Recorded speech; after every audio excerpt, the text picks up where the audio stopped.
Acres in Plasma. This is Indian Benedict Magaan of Grade 8 Section 6. This is my report regarding claim and counterclaim. TikTok has proven to be a powerful tool for awareness about social and cultural issues.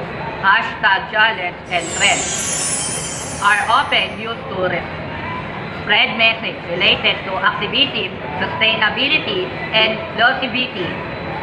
About counterclaim in TikTok. In a court of law, a party's claim is a claim in response to the claims of another. In other words, in a plaintiff initiates a lawsuit and a defendant responds to the lawsuit with claims of their own against the plaintiff.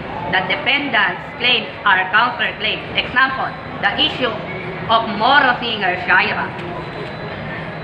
Title, Snelos, Moro's recording label, AXS channel removed the piece from streaming platforms of after Australian singer Lenka's team took legal action against Shaira for using them melody of her song. Trouble is apparent in an episode of Kapuso Mo, Jessica So. Shaira said that she did not expect Selos to go viral.